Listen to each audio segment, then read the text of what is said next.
very first episode of my show, How to Get into TV, Radio and Film, in which industry professionals with incredible careers and from a wide variety of job roles share how they got into this business, and they give invaluable advice to you. And why is that?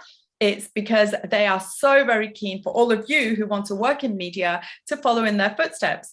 My name's Samina Kiyani. I'm a media professional, and with around 25 years experience working across TV, radio and film, I want to now share all my knowledge and experience with all of you who want to break into this business. I'd really welcome your support, so please do subscribe to my YouTube channel and hit that bell icon, because you don't want to miss out on a thing. Because seriously, I have some incredible interviews lined up just for you. So whether you want to work in the technical side of this business, or perhaps you're interested in production or post-production, it doesn't matter what area, I have something for everyone. Now, to kickstart the series, I've invited someone who's at entry level, and she's going to share her experiences, including all the highs and the lows, so that you get a real insight in what it's taken her to get her foot through the door of this business. Let me introduce her. Joining me today is Nadiya Parkar. She's a runner, she's a production assistant and a keen content creator. Welcome, Nadiya Parkar. I am so very excited to have you as my first guest on this show. Oh no, hi. Thank you for having me. I'm excited. So excited to talk to you. Oh, great. You know, I'm really grateful that you joined me. And talking about exciting, so things are very exciting for you at the moment, because you're at the start of your career, and I vaguely remember being excited back in the day, just about. And alongside that excitement, there also comes a little bit of stress and fraught times, because at the beginning you don't really know anyone. So can you share with us how you actually broke into this business? Honestly, yeah. So it definitely isn't the easiest thing. So anyone who is coming out there, it is quite hard to get in. So I'm very, very grateful and very fortunate. I only graduated last year from university, and I managed to get a job so soon, but it wasn't as easy as it seems. I was constantly applying for jobs all the time. I wasn't hearing things back. I was like giving up hope. I was like, I'm not going to get anything. But I did work experience at BBC show, and I did about 2 weeks there, about 2 years ago. But just let's just go back a few steps. How did you actually get that opportunity at the BBC, and how long were you applying for jobs or opportunities? Yeah, so I got the production manager's email through a friend at university in the first place, and we had a course at uni and we needed to find work experience, and I emailed the production manager asking for work experience. This was 2 years ago, and I shadowed for a couple of weeks, and that was it. I went back to university and I finished up, and I thought that was probably the last time, and it was an amazing opportunity. I learned so much. And then when I finished university, I was applying for jobs. I was using Facebook, I was using LinkedIn, I was going on to BBC careers websites, following them on all their social media pages, literally everything. And constantly it was either I didn't get the job, or like, sorry if you don't hear back, we're like too busy with applications, and I constantly wasn't hearing anything. And then because I did that work experience there a couple of years ago, I thought I just used my own initiative, and I emailed the production manager and I was like, I've now graduated from university. I learned so much when I was here 2 years ago when I shadowed. Do you have any places for a runner or production assistant, or even any work experience? Because at the end of the day, to get further on, it's that experience and networking that gets you places.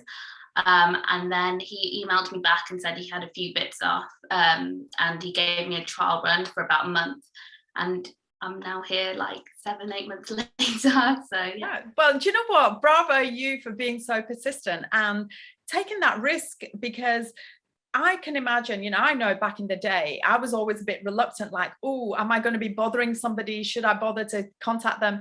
But you have to do. Can you just talk about one, rejection, and two, following up with people you connected with? Yeah, so I was constant, either I wasn't hearing back at all, which was more frustrating because you didn't know if you had the job and you don't know whether to apply for another one. So I was kind of like unsure of what to do. And then obviously if you're applying through actual websites like BBC, like ITV, obviously you kind of usually get a rejection form. But if I did, I'd sort of email back and ask, or there was forms if you wanted to ask about why you didn't get it.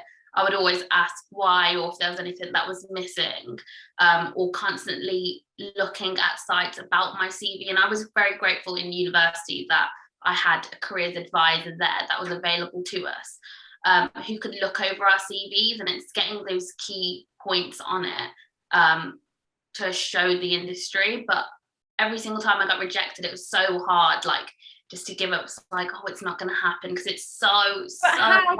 How did you keep up that positive momentum? Because rejection, as you say, it can be very tough. It can knock your confidence, your self-esteem.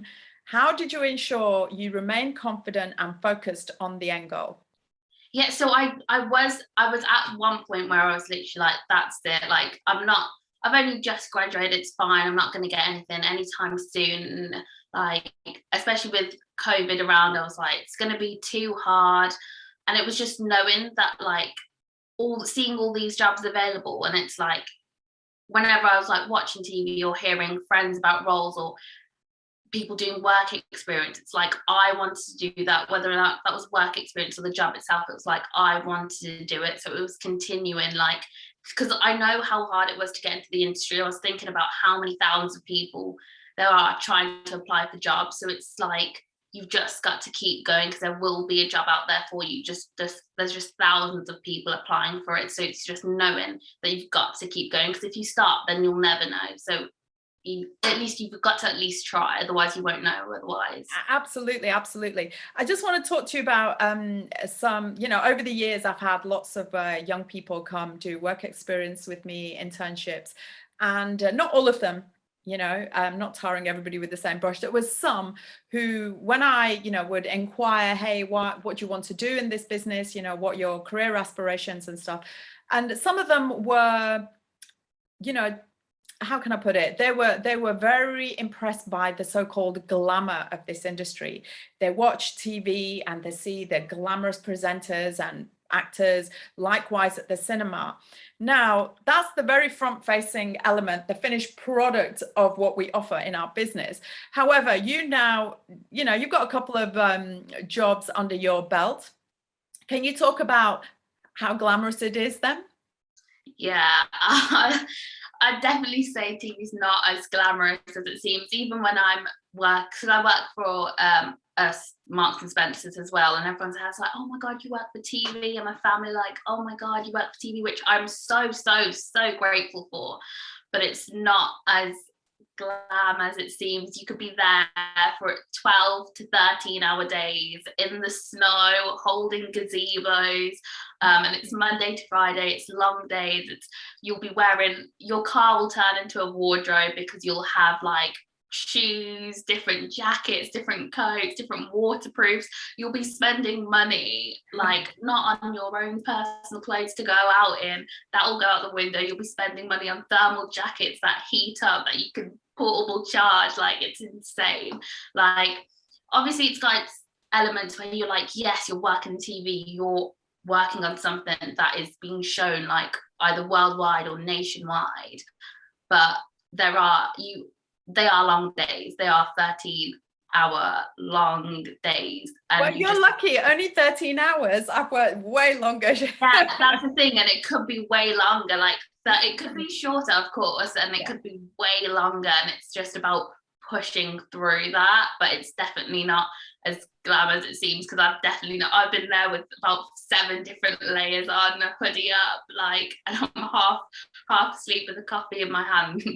But the thing is, I just wanted to get you to share the reality of the situation. It looks very glamorous on the screen, but actually behind the scenes it is quite tough. But obviously I don't want to put people off, but it's worth it, right? Oh, 100%. There's not one thing I wouldn't change, because those are the stories you tell now. Like, I remember there's been times when we're on a bridge and like the whole crew are holding down a gazebos because the wind's coming and everything. But it's like, you wouldn't change it for the world, because then when you watch that on TV, you're like, you remember when this happened and this happened. And as long as you enjoy it at the end of the day, you won't really, obviously it's long days and you'll be tired and stuff, but you're surrounded by, well, if you love the industry and if you really want to get into it, you're surrounded by everything that you love, and you know that you're doing something that you enjoy at the end of the day. I'd really welcome you to share now the difference between when you're at school, university, college, and the way you conduct yourself there. You know, you got to do your homework, your assignments, there's the timekeeping element. However, when you come into a professional environment, that is a very different kettle of fish. Can you just talk about the difference between the two, and you know, what you had to do to step up your game? Yeah, 100%. So obviously in school, TV, school and sixth form and stuff, you've got deadlines and you've got to do it by this certain time. Whereas when it comes to the industry, it's you're setting those deadlines for yourself. Like, you have to yourself personally set your own goals. You have to set your own deadlines. You won't have a teacher nagging at you for something that you haven't done. You are responsible for it. So if you need to do something by a certain time, it's on you. You have to step up and you have to make sure that you're organized and your time management is like perfect. Because if a director or someone wants something done by a certain time, or if you're in your prep week and there's certain things that need to be done, no one will tell you, oh, if you do this on this day and this day and this day, that will be great. You have to decide what you're doing on which days, how long it will take you, and at how much. It really depends, because it's on how the quality of your work as well. Like, you could easily do it within 2 seconds, but is your quality of work going to be good for the show? And also, I think a very important thing is, you talk about quality, absolutely, because you are contributing to a quality show. You are contributing to something that is way bigger than you, and everybody has their little part to play in it. Well, little or large part to play in it. And without your contribution, the fuller picture, the end product can't get made. So for example, you know, if you're set a task and you don't deliver on that, then that has a knock-on effect, right? Oh, 100%. You see it happen all the time. Or if there's been one little delay, it delays the whole process. So it's really, really about keeping your time management and making sure that, because I wouldn't want to deliver something that's going to be rubbish, because that's my name on it at the end of the day. And I want to move further in the industry. I want to make sure that it's good for me to move forward. So I'm going to make sure that I deliver on time, but also has high quality as well.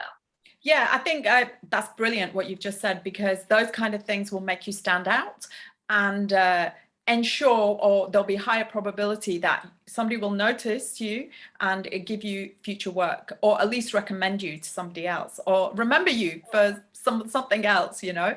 Now, look, at the beginning in our career in TV, radio and film, the majority of jobs are freelance, as you've experienced. Now, there's quite a bit of downtime. You've been very fortunate, you know, you've worked hard and you've got yourself a really nice gig working on this drama. Now, talk to me about the downtimes, because in between not having work, you have to survive somehow financially. So what are you doing to do that? 100%. See that, so I'm currently working both the TV job for BBC, and I'm also working at Marks and Spencer's on Sunday. So I am working 6 days a week, which is very, very draining. But it's kind of one of those things where I have to do it. Luckily, I'm still at home. I'm living with my parents, so I don't have loads of bills to pay. But I know that once my contract runs out, when I have to find a new job, there will be that period of time where I won't have anything. So I have Marks and Spencer's as a backup for me, because I can still do my hours there and I'll still have income coming through. But I know a lot of my other friends recently who have gone on their breaks and they have nothing. So it's about being, although you've got this job, if you know your freelance opportunity is coming to an end for this certain job that you're on, it's making sure that you're checking Facebook groups for new jobs for you. So you're proactively thinking of the next job. You're not just like, okay, this one's going to end, obviously, unless you're going to go on a break or a holiday. you're constantly thinking, okay, what's next, and you look at the dates, so you try and get onto the next job whilst you're still on something else, so that you've got something prepared for you. Well, do you know what, exactly, that's the only way to stay afloat and keep the momentum up of finding new work. You know, I remember when I was your age, I was working on a kids show for the BBC.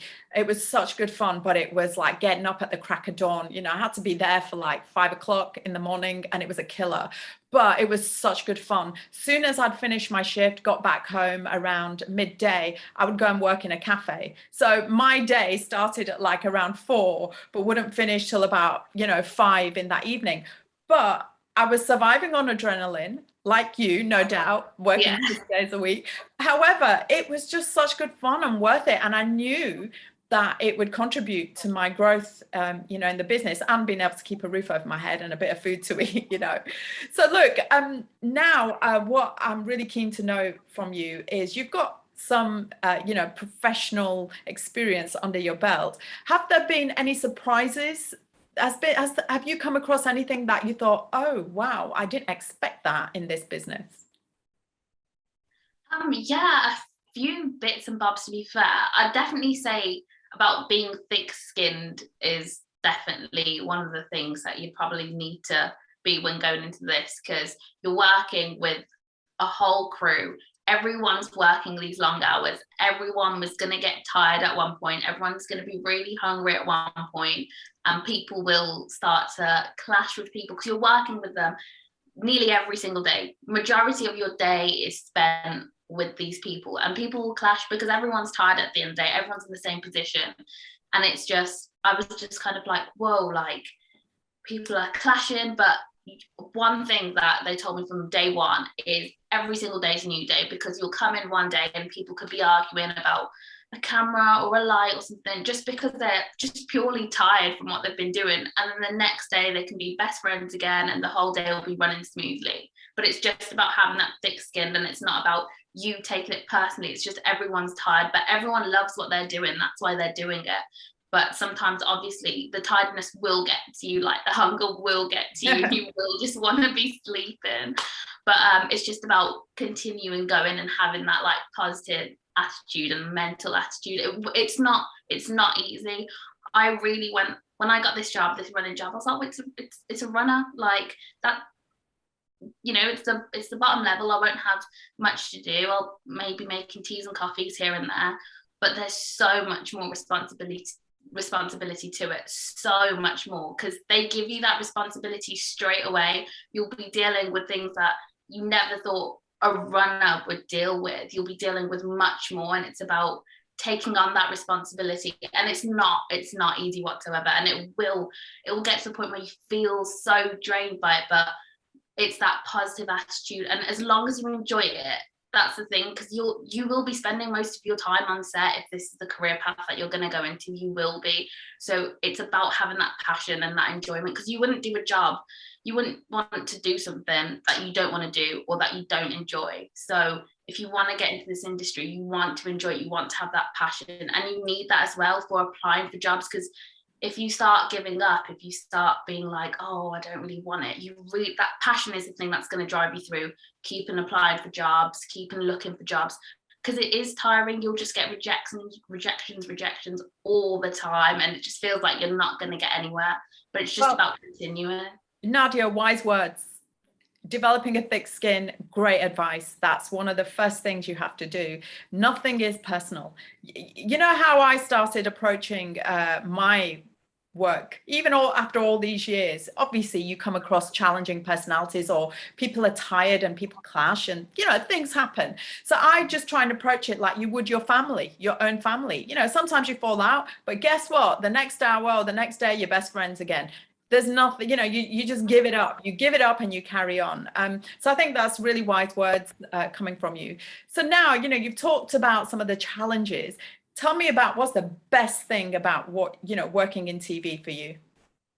Oh my God, there's too many. It's something that I've always enjoyed. I've always seen TV, and it's like, oh, I really want to work on that. You know, did it through like university, enjoying my course, and it's something that I've always wanted to do. So in reality, this is like obviously I'm not the role I want to be at just yet, because I'm just starting out, but this is like my dream job. You'll work with people that have so many stories, just listening, because you learn so much from other people. It's all about networking. Like, networking is so key to this industry, and it's just talking to people, because you hear so many stories of how, because everyone gets into the industry in many different ways. I got it through talking to a production manager. It could be they could have been approached. Like, everyone has so many different ways and paths that they got in, and it's listening to their journey. Or even the directors, some of them just went straight into direct and they went through the AD route, and some of them, they started off as a camera operator, then a DOP, and then they got into directing. And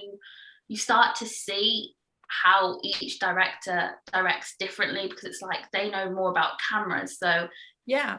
And you know, that's brilliant what you've said, because it is. I'm so pleased you've said that, because there are so many different pathways into this business. And this is why I'm doing this whole show, this series of interviews, to showcase to all of you out there who want a career in TV, radio, or film, that there's not one set pathway, as Nadia's just highlighted very nicely.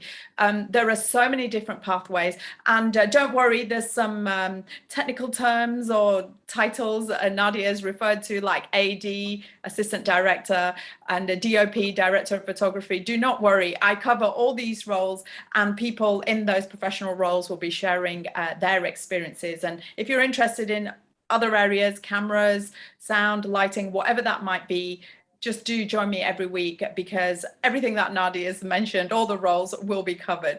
Nadia, look, there's going to be so many people who want to follow in your footsteps.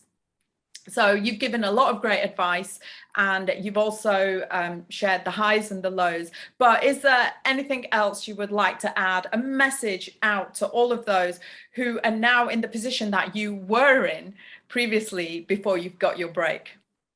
I'd definitely say just don't give up. If you really want to get into the industry, you can do it. Like, you genuinely can. And just think of it, it's not a job. That everyone tells me this as well. This is the advice that I'm still living by. It's not a job. It's a lifestyle, this industry. It's a lifestyle.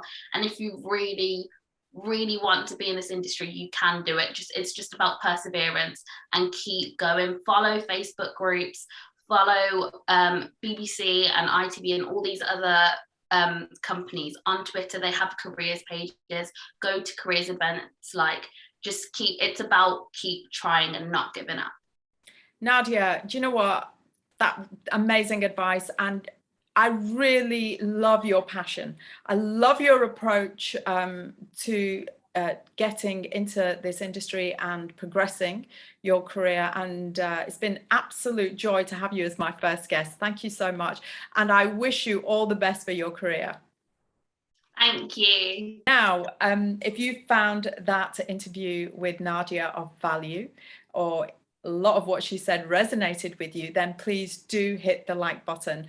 And also, if you know of anybody who wants to work in this business, please feel free to share a link to this video with them, or tell them to pop by and say hello to me. Leave me a message, say hello, as I'd really love to welcome them to the community.